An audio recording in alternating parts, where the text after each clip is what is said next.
ناظرین السلام علیکم، میں ہوں آپ کا میزبان صابر شاکر۔ تازہ ترین خبروں، اطلاعات اور تبصروں کے ساتھ پاکستان کے حالات و واقعات اور سیاسی صورتحال پر ایک تفصیلی نظر۔ آج ہے 2 جولائی اور دن ہے بدھ کا۔ پاکستان میں آئین، قانون، جمہوریت، بنیادی انسانی حقوق کی بحالی کی جنگ جاری ہے، اور دوسری جانب فیلڈ مارشل اور ان کی ٹیم مسلسل اپنی فتوحات اور مختلف محاذوں پر قبضے کا کام بھی جاری رکھے ہوئے ہے۔ کل 4 محاذوں پر 4 چوکیوں پر قبضہ کیا گیا، اور یہ چاروں عدلیہ سے متعلق تھیں، کیونکہ عدلیہ میں ابھی بھی سقط ہے، عدلیہ سے ابھی بھی خطرہ محسوس کیا جا رہا ہے، کیونکہ عدلیہ میں ابھی بھی آزاد، دلیر، دبنگ ججز موجود ہیں، اور ان ججز کو نکالا ابھی تک نہیں جا سکا۔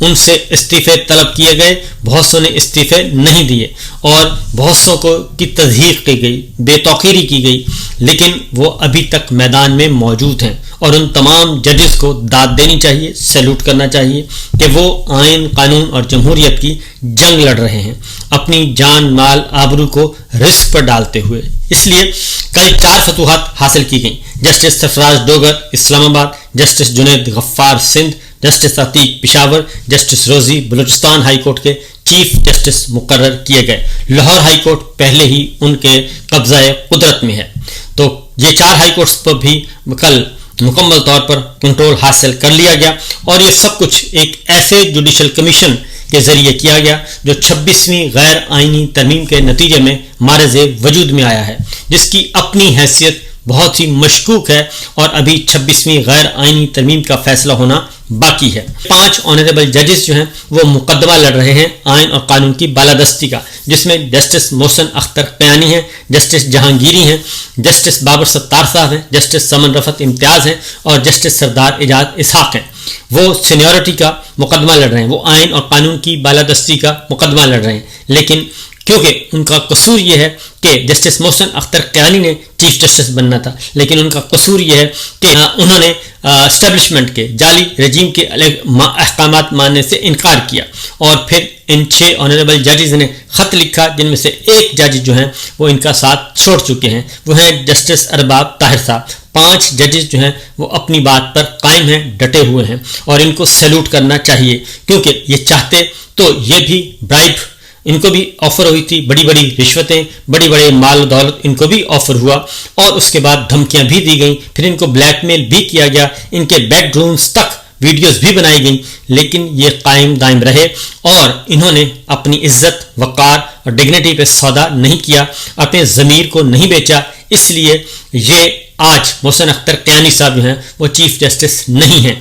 اور ان کی جگہ پہ جسٹس ڈوگر صاحب کو بنایا گیا ہے، اور اس کا واحد اور بنیادی مقصد یہ تھا جسٹس ڈوگر صاحب کو یہاں پہ لانے کا کہ کسی بھی طریقے سے جو پولیٹیکل وکٹمائزیشن چل رہی ہے، جو پرسنل پولیٹیکل ایجنڈا چل رہا ہے، غیر آئینی، غیر جمہوری اور غیر قانونی، اس کو دوام دیا جائے۔ پاکستان تحریک انصاف کے حوالے سے تو بہت ڈیولپمنٹس ہوئی ہیں پچھلے 12 گھنٹے میں۔ عمران خان صاحب نے ہدایت دی ہے کہ 10 محرم کے بعد جو ہے ایک احتجاجی تحریک کا جو ہے وہ آغاز کیا جائے، پی ٹی آئی کی جانب سے احتجاجی تحریک کا آغاز کیا جائے۔ رانا ثناء اللہ صاحب جو ہے وہ کل رات کو ایک پروگرام میں آئے ہوئے تھے، اس میں ان سے سوال کیا گیا کہ جی آپ کی توقع تھی کہ عمران خان اتنی لمبی جیل کاٹیں گے؟ انہوں نے کہا مجھے بالکل توقع نہیں تھی، اور میں نے اس بات پر آئیں بائیں شائع بھی نہیں کیا۔ پاکستانی اداکار اور اداکاراؤں کے انسٹاگرام کے اکاؤنٹس جو ہیں وہ جناب انڈیا میں وہ دوبارہ ایکٹیویٹ ہو گئے ہیں۔ السلام علیکم ناظرین، میں ہوں منصور علی خان، اپنے ڈیل چینل کے اوپر آپ کو خوش آمدید کہیں گے۔ ناظرین پچھلے 12 گھنٹے میں اہم ترین خبریں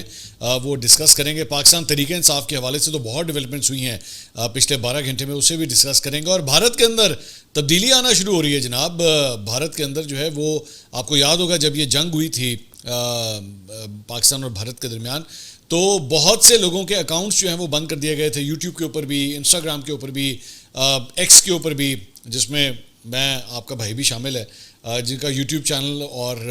جو ٹویٹر اکاؤنٹ ہے وہ ایکسیسیبل نہیں ہے انڈیا کے اندر، تو اس حوالے سے ایک بڑی تبدیلی ہوئی ہے۔ وہ تفصیلات ابھی تھوڑی دیر میں آپ کے ساتھ شیئر کروں گا۔ اچھا جی، سب سے بڑی خبر جو آئی ہے پاکستان تحریک انصاف کے حوالے سے، ایک خبر تو یہ ہے جناب، یہ مشرق اخبار نے جو ہے یہ خبر دی ہے کہ تحریک انصاف نے مخصوص نشستوں سے محرومی کے بعد اراکین اسمبلی سے ایک بار پھر وفاداری کا حلف لینے کا جو ہے وہ فیصلہ کیا ہے۔ یہ بڑی خبر ہے جو دی جا رہی ہے مشرق نیوز کی جانب سے، اور اس کی وجہ جو ہے وہ بتائی جا رہی ہے کہ ان کو ڈر اس بات کا ہے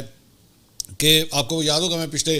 2-3 دن سے بات بتا رہا تھا کہ حکومت نے جو ہے نا وہ نظریں جمائی ہوئی، جس طرح وہ چیتا جو ہوتا ہے نا وہ ہرن کے اوپر اپنی نظر لاک کرتا ہے نا کہ میں نے اس کا شکار کرنا ہے، تو اس وقت پاکستان تحریک انصاف سے حمایت یافتہ جن کی حیثیت آزاد امیدواروں کی ہے ان کے اوپر جو ہے وہ حکومت نے بالکل شیر کی نظریں جو ہیں وہ جمائی ہوئی ہیں کہ ان کا ہم نے شکار کرنا ہے. تو اس کو کاؤنٹر کرنے کے لیے موسٹ پرابلی پاکستان تحریک انصاف جو ہے یہ کرنے جا رہی ہے کہ ان لوگوں سے جو ہے وہ حلف لے کی وفاداری کا. لیکن میرا سوال یہ ہے کہ ابھی چند دن پہلے جو چودھری عثمان صاحب نے جو چھلانگ ماری تھی انہوں نے تو قرآن مجید کے اوپر حلف لیا ہوا تھا, اس کے باوجود جو ہے وہ پلٹا مار گئے. تو کیا ہو سکتا ہے, یہاں تو بہت بہت بڑے بڑے لوگ جو ہیں وہ حلف اٹھاتے ہیں. اور زیادہ جو کہا جا رہا ہے جس چیز کا ان کو ایکچولی ڈر ہے وہ ہے خیبر پختونخوا اسمبلی کے حوالے سے کہ وہاں پہ کوئی بہت بڑی بغاوت نہ ہو جائے اور لوگ کہیں ہمیں چھوڑ کے نہ چلے جائیں, جس کی وجہ سے اس وقت بھاگ دوڑ چل رہی ہے پاکستان تحریک انصاف کے اندر, ادھر بھاگ ادھر بھاگ ادھر بھاگ کہ کسی طرح جو ہے وہ اپنے ووٹس جو ہیں وہ واپس گریب کیے جائیں. بہرحال دیکھتے ہیں کہ کیا ہو سکتا ہے. پاکستان تحریک انصاف کی جو صورتحال ہے وہ کافی تبدیل ہو گئی اور اب کے پی اسمبلی میں بھی اپوزیشن مضبوط ہے جس کو اب صرف مزید 8 ووٹوں کی ضرورت ہے کہ اگر 8 ووٹ اسے مل گئے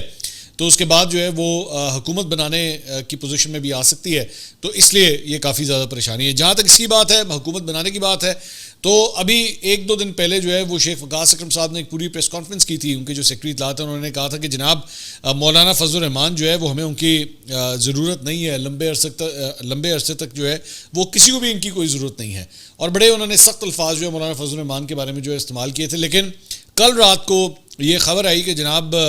مخصوص نشستوں کی جو نمبر گیم چینج ہوئی ہے اس کے بعد پاکستان تحریک انصاف نے جو ہے وہ مولانا فضل الرحمان صاحب سے ڈائریکٹلی رابطہ کر لیا ہے. بسم اللہ الرحمن الرحیم. السلام علیکم ناظرین, آپ یوٹیوب چینل دیکھ رہے ہیں, میں عمران خان ہوں. ناظرین, سب سے پہلے ڈونلڈ ٹرمپ نے ابھی ایک بات اناؤنس کی ہے جس وقت میں یہ ویڈیو ریکارڈ کر رہا ہوں کہ غزہ میں 60 دن کی 2 مہینے کے لیے جنگ بندی ہونے جا رہی ہے. اس میں قطر کا اور یو اے ای کا اور مصر کا بڑا امپورٹنٹ رول ہوگا آنے والے دنوں میں. اور ایک نیا فارمولہ ہے فلسطین کو لے کر, اسرائیل کو لے کر کہ غزہ میں جنگ بندی ہو جائے گی اور فلسطینیوں کا قتل عام رکے گا. گزشتہ چند دنوں سے ہم دیکھ رہے تھے کہ روزانہ کی بنیاد پہ 80 سے 100 فلسطینیوں کو شہید کیا جا رہا تھا